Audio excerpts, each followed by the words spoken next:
I need to tell you about the summer I was 34 weeks pregnant and fighting over 3 feet of gravel.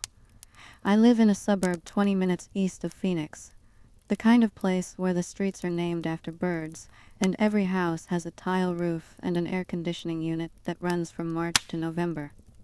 My husband Derek and I bought here 3 years ago because the price was right and the elementary school had good ratings. It's not fancy, but it's careful. People here follow the rules. They keep their lawns watered even when the city asks them not to. They park in their garages, not on the street. They wear shoes when they check the mail. I was pregnant with our first, a girl. We were going to name her Clara. By June, I was at the point where I couldn't see my feet anymore, and I had to sleep sitting up to keep the heartburn from choking me. The doctor said I needed to keep walking.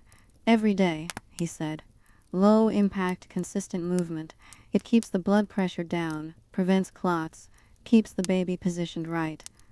But walking on pavement in Arizona summer is impossible. The asphalt gets soft enough to stick to your shoes. The heat comes up through the soles like you're walking on a stove. So I used the corridor. That's what I called it. The corridor. Behind our row of houses there was an alleyway. Not a real street, just a utility easement running between the back fences. Power lines overhead, gravel underneath. It was technically city property, 15 feet wide, running the length of the block. The HOA didn't maintain it, but the city plowed it after storms and kept the weeds down once a year. For years, people had used it as a bike path. Kids rode to school that way. Adults used it for jogging before the sun came up. It was perfect because there were no cars. No traffic noise, just the crunch of gravel and the sound of your own breathing. It was safe. I started riding my bike back there at week 12 when I was still nauseous all the time and walking made me dizzy. By week 20, I was doing 2 loops every morning, early, before the heat built up. I'd go slow, just pedaling along, watching the sunrise turn the Superstition Mountains pink. It was the only exercise I could manage. The only time I felt like my body was still mine. Then I noticed the fence. It was a Tuesday. I remember because it was trash day and I could smell the garbage baking in the cans as I rode past. I came around the corner by the drainage ditch and stopped. Where the corridor used to open up, there was now a chain-link fence. Not a big one, just 6 feet high, cutting straight across the path. It blocked the whole thing. No gate, no opening. I stood there on my bike, 1 foot on the ground, breathing hard. The fence was new. Silver metal, still shiny. It connected the back corner of the Henderson property to the corner of the Yates property on the other side. I knew the Hendersons. They were in their 70s, never caused trouble. The fence didn't make sense. I got off my bike and walked closer. There was a sign wired to the links, handwritten in black marker on a piece of cardboard. Private property. No trespassing. I stood there sweating, my belly pressing against my maternity shorts, and I felt something hot rise up in my chest. I had to pee. My back hurt. I was already exhausted, and I'd only gone half a mile. Now I had to turn around and go back the way I came, or ride out to the main road and deal with traffic. I went home and told Derek. He was getting ready for work, buttoning his shirt in front of the bedroom mirror. He shrugged. Probably just a mistake, he said. Someone got confused about the property line. We'll call the city. I called the city. I got transferred 3 times. Finally, a woman in the zoning department told me she'd look into it. She sounded bored. I gave her the address, in the intersection of the easement. She said someone would drive by within 10 business days. 10 days. I was 34 weeks pregnant. I didn't have 10 days to wait. Every day I didn't ride. My ankles swelled up like water balloons. My blood pressure crept up. I could feel it. That night I couldn't sleep. At 2 in the morning, I waddled out to the kitchen to get ice water, and I stood at the window looking out at the back fence. The moon was full. I could see the corridor clearly. And I saw him. He was standing on the other side of the new fence. Barefoot. Even from 30 yards away, I could see his feet were pale against the dark gravel. He was wearing shorts and no shirt. He had a shovel in his hand. He was digging. I watched him for 10 minutes. He wasn't doing anything dramatic. Just digging a trench along the fence line, moving slow, like he had all night. He was methodical. Every few minutes he'd stop and look around, not nervous, just checking. Then he'd go back to digging. I didn't know him yet. I hadn't met him, but I knew that whatever he was doing, he didn't want company. The next morning, I walked back there. I say walked because I couldn't risk the bike. I needed the path open, and if I fell, it was over. I went early, 6:30, before the ground got too hot. I wore the wide-brimmed hat Derek made me wear, and I carried a water bottle that was already sweating in my hand. I approached the fence. Up close, I could see it was worse than I thought. He hadn't just put up a fence. He had dragged debris into the corridor. Old pallets, scrap wood, rusted metal roofing. It was piled 3 feet high along the fence line on both sides, narrowing the path to nothing. The gravel was disturbed. There were tire tracks from a heavy vehicle. I stood at the fence and I called out. I didn't yell. I just said, "Hello?" The back door of the Henderson house opened. That's when I realized the fence wasn't the Hendersons' doing. The Hendersons' house was beige stucco with a covered patio. This door was on the house next to it, a house I'd barely noticed before. Gray paint peeling. The yard was dirt and rock, no grass. A pickup truck on blocks in the side yard. A man came out. He was wearing jeans and no shirt, just like the night before, and no shoes. His feet were on the hot concrete of his patio, and he didn't flinch. He was maybe 50, maybe 60. Hard to tell because his skin was leathered from the sun. He had a beard that was mostly gray and a gut that hung over his belt. He looked at me and didn't say anything. I raised my hand. "Hi, I'm Sarah." From 2 doors down, I was wondering about this fence. He kept looking. His eyes went down to my belly, then back up to my face. He didn't smile. "It's private property," he said. His voice was flat. No accent, just flat. "It's actually an easement," I said. I tried to keep my voice light. "City property, for utility access, and biking. People use it to get through." "Not anymore," he said. "I'm pregnant," I said. I hated saying it. I hated using it like a ticket or an excuse. But I needed the path. I need to ride my bike back here. For my health. "The doctor says, ride on the street," he said. "The street's dangerous. There's no shoulder. Cars go 50. He shrugged. He had hair on his shoulders. Gray hair. Not my problem. He turned to go back inside. "Wait," I said. "What's your name?" He stopped. Looked back over his shoulder. "Cobb," he said. "Dwayne Cobb. Mr. Cobb. You can't just fence off city property. It's illegal. I've called the city." He smiled then. It wasn't friendly. "Good," he said. "You call the city. You call the cops. You call whoever you want. But stay off my property." "It's not your property," I said. I could hear my voice getting higher. I felt the heat in my face, not from the sun. "It's an easement, 15 feet. You don't own it." He stepped off his patio onto the gravel. Barefoot. The rocks must have been 100 degrees already, but he walked across them like he was walking on carpet. He came right up to the fence, not touching it, just standing on the other side. Close enough that I could smell him. Sweat and motor oil and something sweet, like rotting fruit. "You see that survey stake?" he asked. He pointed to an iron pipe stuck in the ground by a creosote bush. "That's my line. From 20 years ago. Everything this side of it is mine. The city forgot to maintain it. They forgot to plow it. They forgot to police it. I maintained it. I policed it. So it's mine." "That's not how it works," I said. "That's how it works," he said. "Possession is 9/10. You ever hear that?" "I'm going to keep calling," I said. You do that, he said. He turned and walked back to his house. Over his shoulder, he said, "But if I catch you on my property, I'll have you arrested.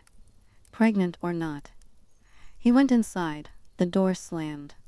I stood there in the heat, holding my water bottle, feeling the baby kick me hard in the ribs. A contraction tightened across my belly, practice ones I'd been getting for weeks. I waited for it to pass. Then I walked home.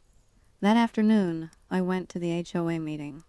It was the third Tuesday of the month, held in the community center by the pool. 8 people showed up, mostly retirees. The president was a man named Bill who sold real estate and wore polo shirts.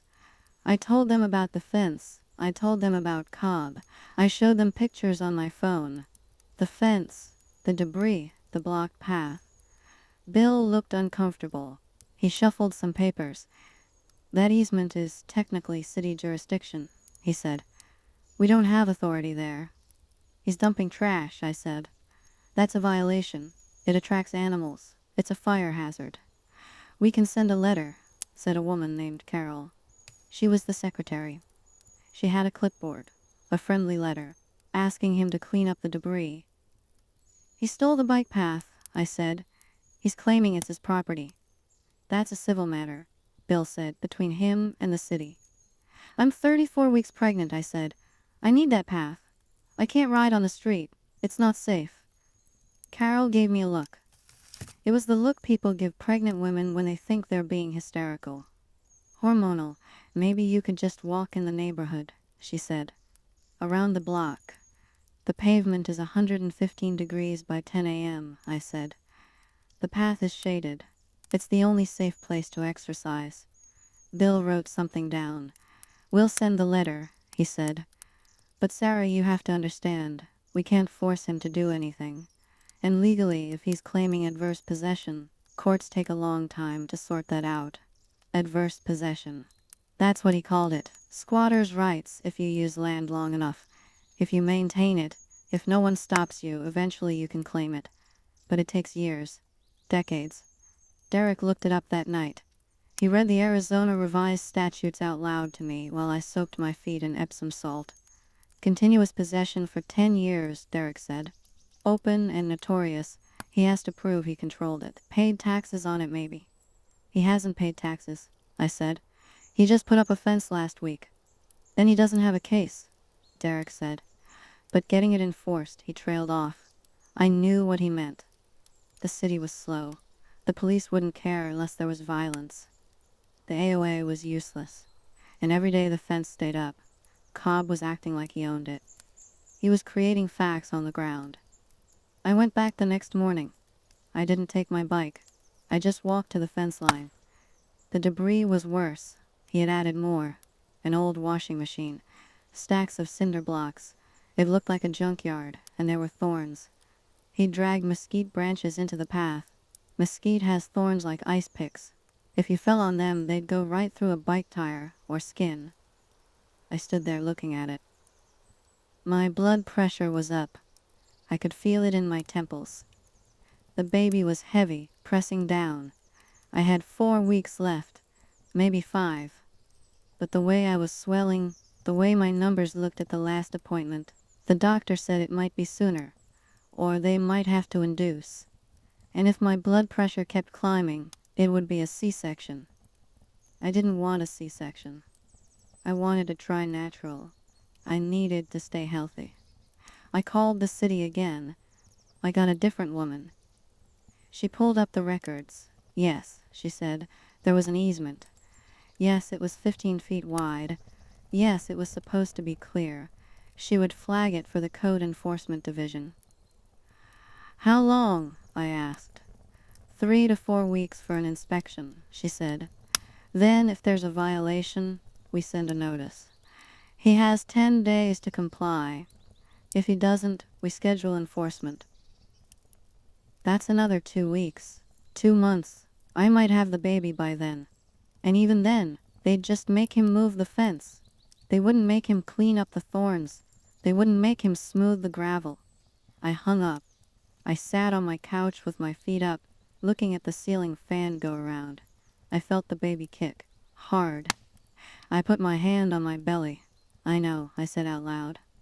I'm trying. That night at 3 in the morning I got up to pee for the 5th time. I looked out the kitchen window. The moon was bright again, and there was Cobb out in the corridor. He wasn't digging this time. He was dragging something, a long piece of metal. It looked like a pipe or a rail. He was wearing shorts and nothing else. His bare feet crunched on the gravel. He moved the pipe to the pile of debris and dropped it. It clanged, loud enough that I heard it through the window. He stood there for a minute, looking around. Then he walked back to his house. He left the door open. I could see a yellow light inside. I watched until he went in. I didn't sleep after that. I sat in the dark living room and I thought about my options. I could wait. I could hope the city moved fast. I could ride on the street and hope I didn't get hit by a truck. I could give up and just sit in my house getting swollen and sick. Or I could do something. I'm not a confrontational person. I'm an accountant. I do taxes for small businesses. I organize receipts. I follow rules. I like rules. Rules make sense to me. But sitting there in the dark, feeling my ankles throb, listening to my husband snore in the bedroom, I felt something change. It wasn't anger, exactly. It was colder than that. It was resolve. Cobb wanted to play a game. He wanted to claim space that didn't belong to him and dare people to stop him. He thought I was just a pregnant woman who would complain and wait. He thought I was soft. He was wrong. I started the next morning. I didn't confront him. I documented. I took my phone and I walked the entire length of the easement. I took video. I started at the main road and walked the whole way, narrating. This is the easement, city property. Here is Henderson's fence, legal. Here is the path, covered in gravel. Here is where Cobb's property begins. Here is where he put the illegal fence. Here is the debris. Washing machine. Cinder blocks, metal scraps with sharp edges, mesquite branches with thorns, fire hazard, safety hazard, obstructing emergency vehicle access. I walked the whole thing. It took me 45 minutes in the heat. I had to stop twice to catch my breath. But I got it all. Then I went home and I emailed it to the city. I CC'd the HOA. I CC'd the fire marshal's office because of the hazard.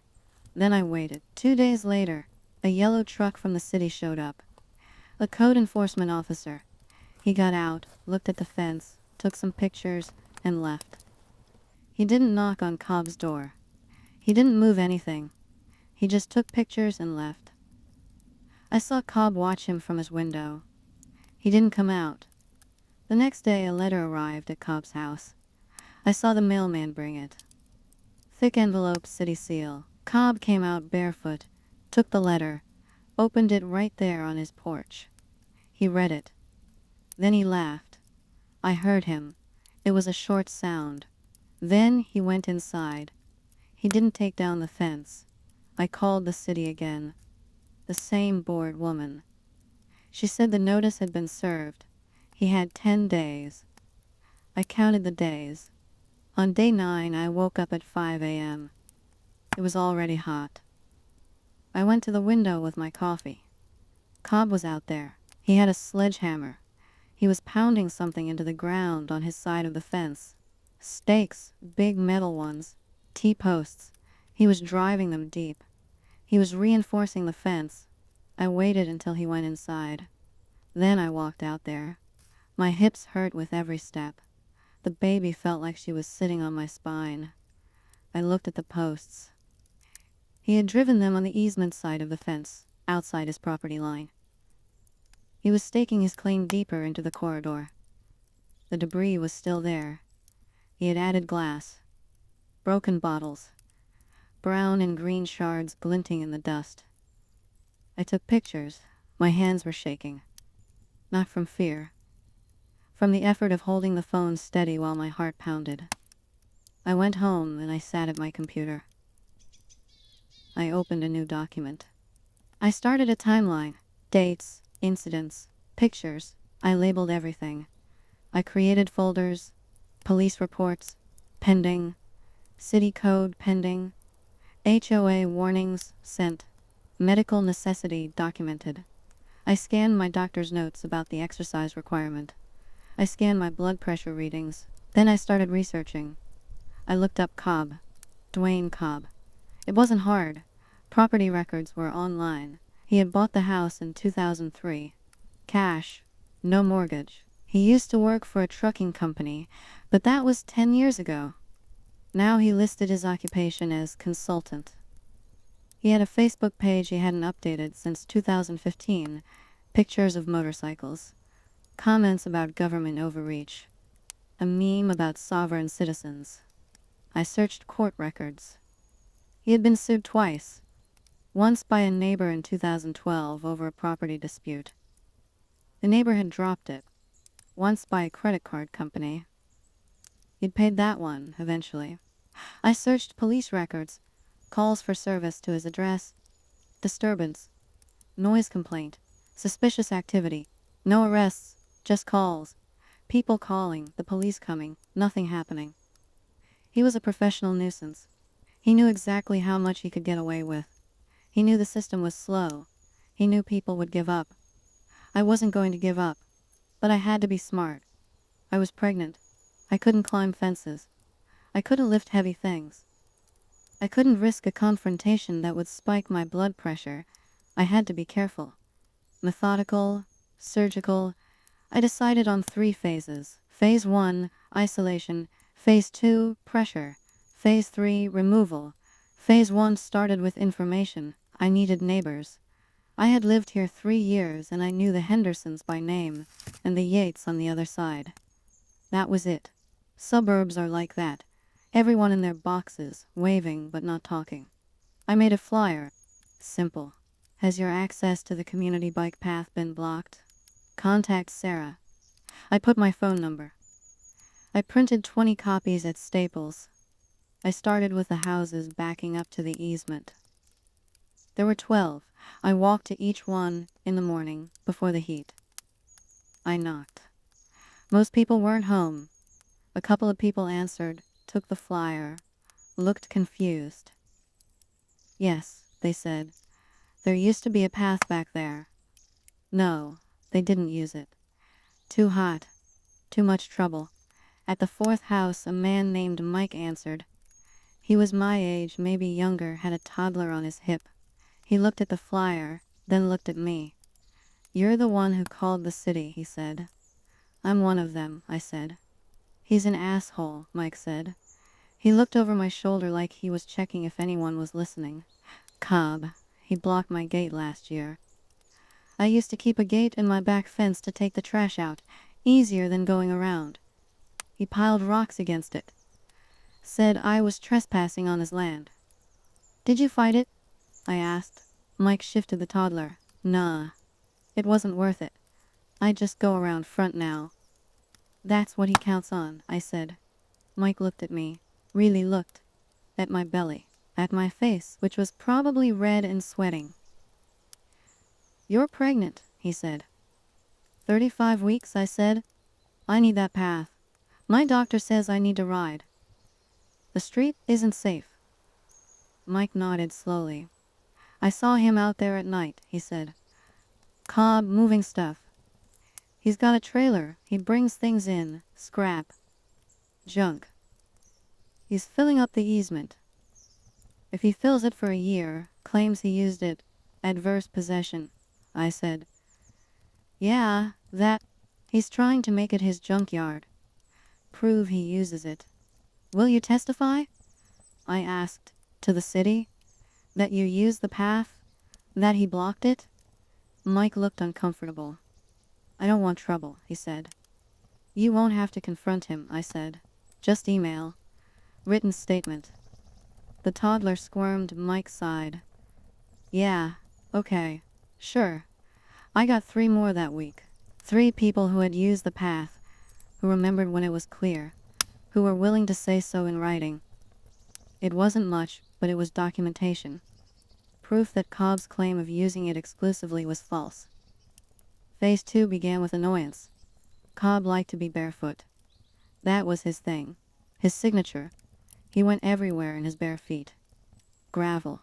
Asphalt. He was proud of it. Tough feet. Tough guy.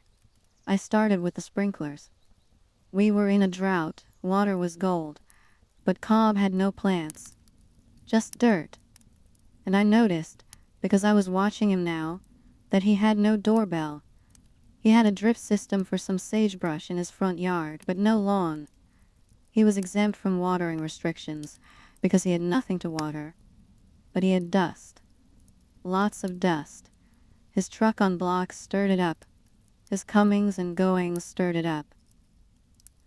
When the wind blew, dirt from his yard coated the cars on the street. I called the air quality department. Anonymous tip. Unpaved lot causing dust pollution. They have to water dirt lots here. It's the law. Keeps the dust down. They came out. A truck. 2 guys in masks. They looked at his yard. They left a notice. I watched from my window. Cobb came out. He read the notice. He crumpled it. He looked up and down the street. He didn't know who called. There were 6 houses with a view of his yard. Could be any of them. He had to water his dirt now. Or pave it, which cost money. So he watered it. He dragged a hose out and he sprayed his dusty yard. Barefoot. Standing in the mud he was making, while he was distracted with that, I moved to phase 2, part B, the smell. Cobb had a truck on blocks. He was working on it. At night, revving the engine. Dropping tools. But also, he was burning things. I smelled it first on a Tuesday night. Plastic and rubber. Toxic. Illegal in the city limits. Burn day violations. I called the fire department. Not 911. The non-emergency line. I reported an illegal burn. Gave the address. They came fast. Fire truck, no lights. 2 guys walked around his property. They found the barrel, half-burned tires. They knocked on his door. He came out barefoot, angry. I could hear him from my house. "It's my property," he yelled. "I can do what I want." "Sir, burning tires is a felony," the fireman said. I couldn't hear the rest, but I saw Cobb's face. Red. Twisted. They wrote him a ticket. Big one. Cobb looked around again, looking for who called. He looked at my house. I stepped back from the window. But he knew. I could feel it. He knew it was me. The next morning, the fence was higher. He had added another layer of chain link on top. Now it was 8 feet, and he had strung something through it. Wire. Barbed wire looped at the top. I walked out there. I took pictures. My phone was running out of storage from all the evidence. Taking pictures, I jumped. I shouldn't have jumped. The baby kicked hard. Cobb was behind me. He had come around the side of his house, barefoot, silent on his own dirt. He was wearing overalls, no shirt underneath. He smelled like burned rubber and sweat. "You've been busy," he said. He wasn't asking. "I'm documenting the illegal fence," I said. My voice was steady. I was proud of that. "You call the fire department," he said. "I don't know what you're talking about." "You're the only one with a stick up your ass," he said. He took a step closer. "You think I don't know? You think I'm stupid? You're out here every day, poking around, taking your little pictures. I have a right to use the easement," I said. "You're blocking it. You're putting up hazards. You're going to hurt someone. You're going to get hurt," he said. "Not a threat, exactly. Just a statement. Pregnant women shouldn't stress themselves out. Bad for the baby." He smiled. His teeth were yellow. "You need to take down the fence," I said. "The city is going to make you." "The city," he spat. "They got bigger problems than a fence. They'll send letters. I'll send letters back. I'll tie them up for years. And you know what? While I'm tying them up, I'm using this land. I'm maintaining it. I'm paying the taxes on it. And in 10 years, it's mine. Legal. You don't pay taxes on it, I said. Want to bet? He reached in his overalls and pulled out a crumpled paper. Wife died 2 years ago. Cancer. I inherited her family land. All of it. Goes back to the old survey. 1978. Before your little HOA. Before the city even incorporated this area. My land extends 20 feet past where they say the easement is. They made a mistake when they mapped it. I got the original survey. He thrust the paper at me. I didn't take it. That's a copy, I said. And it's wrong. The easement is recorded. You can't just, I can, he said. And I am. And you can't stop me, with your complaints, with your pictures, with your, he gestured at my belly, condition. You don't own the world, I said. I own this, he said, stamping his bare foot on the gravel. And you're not riding your little bike through it ever. He turned and walked back to his house. He left the survey in his hand. He didn't look back. I stood there. 36 weeks. 3 weeks to go, maybe 4. I felt huge. Slow. Useless. But I looked at the fence. At the barbed wire. At the survey he claimed to have. He was lying. I knew he was lying. But lying took time to prove. And I didn't have time. I went home. I called the county assessor's office. I asked for the historical surveys. They said it would take 2 weeks and cost $50. I paid it. But I knew I wouldn't get it in time. Phase 3 was acceleration. If the city was slow, I needed someone faster. Someone who didn't care about process. Someone who hated Cobb as much as I did or more. I thought about the neighbors, Mike, the others. They were scared. They had jobs, kids. They didn't want to fight. I needed someone with nothing to lose. I went to the Hendersons. They were old. Mr. Henderson was 80. He had a walker. Mrs. Henderson was 75, sharp as a tack, mean as a snake. They were the ones whose property line actually touched Cobb's fence. Their back corner was where the fence connected. I knocked, Mrs. Henderson answered. She looked at my belly. You're the girl causing trouble with Dwayne Cobb, she said. I'm trying to get the bike path cleared, I said. It's about time, she said. She opened the door wider. Come in. It's hot out there. Their house smelled like lavender and old paper. They had air conditioning from 1985 that roared like a jet engine. We sat in the kitchen. Mr. Henderson was doing a crossword.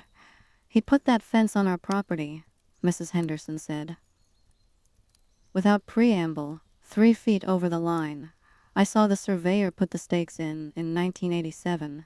I remember. Cobb thinks we're too old to notice, or too dead to care. It's blocking the easement, I said. It's blocking my view, she said. He piles that junk up, it's rats. We got rats now, in the alley. Never had rats before. Will you sign a complaint, I asked, stating the fence is on your property? If you do, the city can remove it immediately. Trespassing is different than easement violation. It's clear-cut. Mr. Henderson looked up from his puzzle. He'll retaliate, he said. His voice was thin. He's crazy, that one. He put rat poison in our yard 2 years ago. Killed our cat. I'm sorry, I said. We didn't prove it, Mrs. Henderson said. But we knew. He's a wicked man, wicked and lazy. He wants to steal land because he never worked a day in his life for anything real. Will you sign? I asked again. They looked at each other. 70 years of marriage in that look. Yes, Mrs. Henderson said. But you have to protect us. If we sign, he'll know. He'll come for us. I'll protect you, I said. I didn't know how, but I said it. They signed. Mrs. Henderson wrote it out in her perfect teacher's cursive. The fence erected by Dwayne Cobb at address encroaches 3 feet onto our property at address per the survey conducted in 1987. We request immediate removal. I had it notarized that afternoon. There was a notary at the UPS store. She stamped it. She looked at my belly and asked when I was due. Soon, I said. I took the letter to the city. Hand-delivered it. I didn't mail it. I stood in the code enforcement office until someone agreed to see me. The supervisor came out. A man named Garcia. He looked tired. I need this processed now, I said. Not in 10 days. Not in 3 weeks. Now. It's a safety issue. Elderly residents are being harassed. Property lines are violated. And I'm 36 weeks pregnant, and I need medical access to that easement. Garcia read the letter. He looked at the notary stamp. This is different, he said. This is a property trespass. We don't handle this. This is a police matter. Or civil court. The fence is the same fence blocking the easement, I said. If you remove it for trespass, you clear the easement. 2 birds. And the Hendersons are afraid. They're elderly. They need protection. Garcia sighed. He looked at my belly. He looked at the letter. I'll send someone tomorrow, he said. Today, I said. Tomorrow morning, he said. That's the best I can do. I took it. I went home. I didn't sleep. I sat by the window. At 2 a.m. I saw Cobb again. He was at the fence. He was taking the barbed wire down, just the loops on top. He was rolling it up. I watched him. Why was he taking it down? Then I saw. He was moving it. To the other side. The Henderson side. He was attaching it to their fence. Their property. He was claiming more. I took video. My phone battery was at 10%. I recorded until it died in the morning. Right at 8, the city truck came. 2 officers.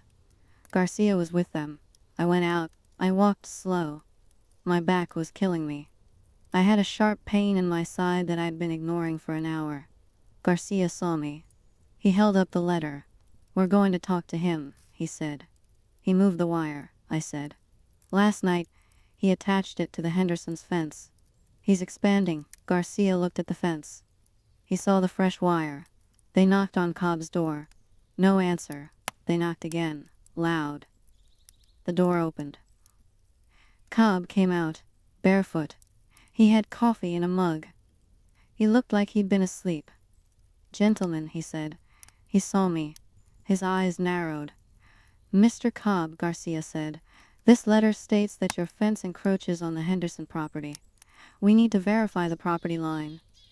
I got a survey, Cobb said. We'll need to see it, Garcia said. And in the meantime, the wire on the Henderson fence needs to come down. That's directly on their property per the complaint. It's my fence, Cobb lied. I own that section. It's attached to their fence posts, Garcia said. He walked around, looked. Mr. Cobb, take it down, now. Or we'll cite you. And if the survey shows you're over the line... You can't come on my property without a warrant, Cobb said. His voice was rising. This is harassment. She's doing this.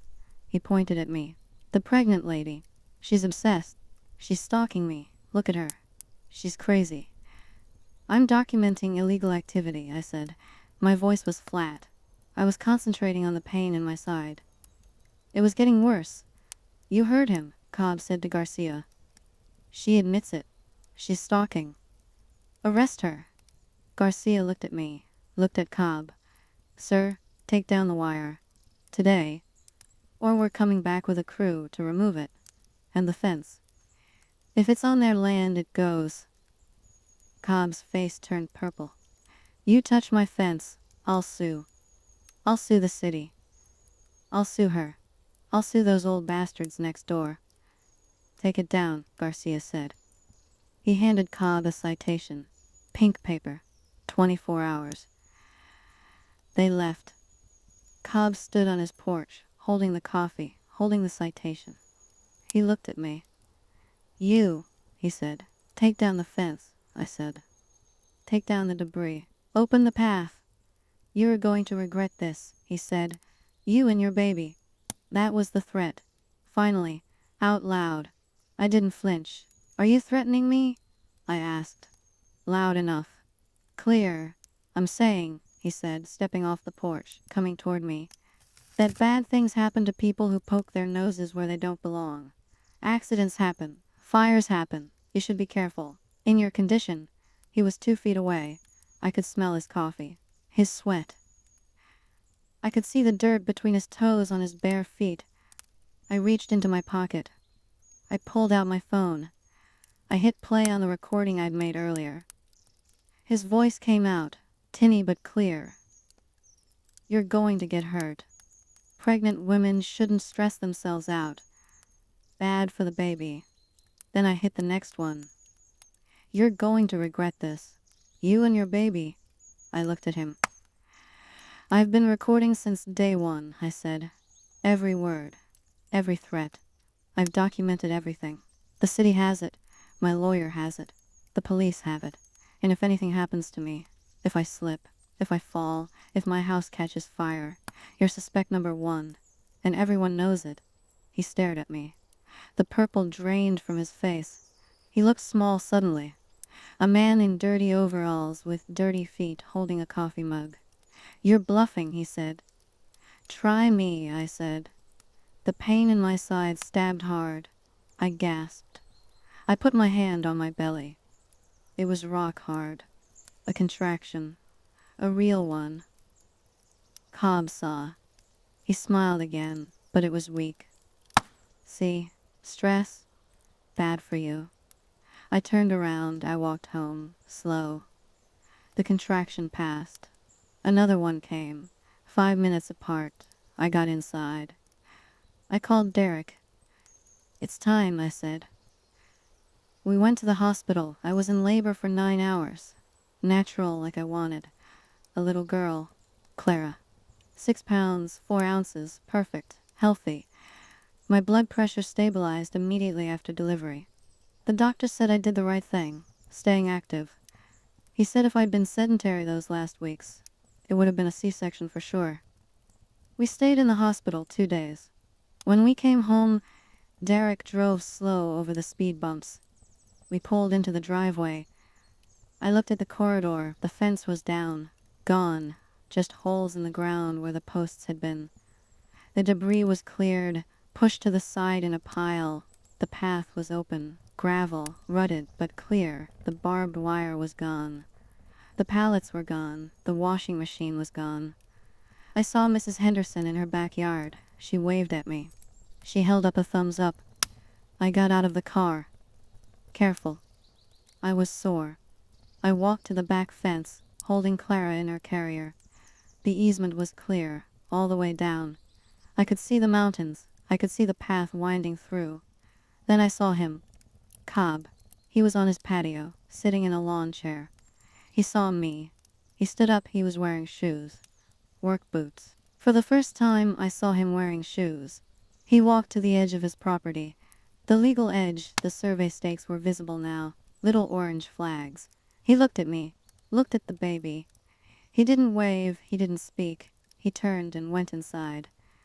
That was 2 months ago. Clara is sleeping through the night now. I still get up early before the heat. I put her in the stroller and I walk the path. The city came back and graded the gravel. It's smooth now. They put up signs. Public easement. Keep clear. I see Cobb sometimes when I walk by. He's always wearing shoes now. He's always on his side of the line. He's building something. A shed. Legal size. Under the permit limit. He keeps it legal. I don't talk to him. He doesn't talk to me. The other day, I saw footprints in the dust of the easement. Bare feet. Big ones.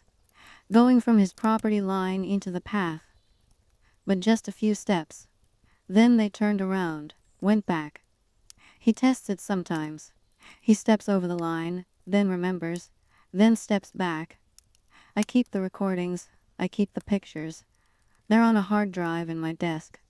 I hope I never need them, but every morning when I walk that path, pushing the stroller, feeling the sun on my face, listening to the crunch of gravel under the wheels, I look at those orange survey flags. I look at the clear space, 15 feet wide open, free, and I think about possession. 9/10 of the law, but only if no one fights for the other 10th. Only if everyone gives up. I didn't give up. I fought for 3 feet of gravel and a bike path. I fought for my health. I fought for my daughter. I fought for the Hendersons' cat and Mike's trash gate. and for the principle that you can't just take what isn't yours because nobody's watching. I'm watching. I walk that path every day, sometimes twice, and every time I pass where that fence used to be, I feel it. That cold resolve. It's still there. It got me through. It kept me calm. It kept me careful. And if he ever puts up another fence, if he ever drags another thorn bush or burns another tire, I'll be ready. But for now, the path is open. The air is hot. The baby is fed. And we're moving forward, one step at a time, on solid ground.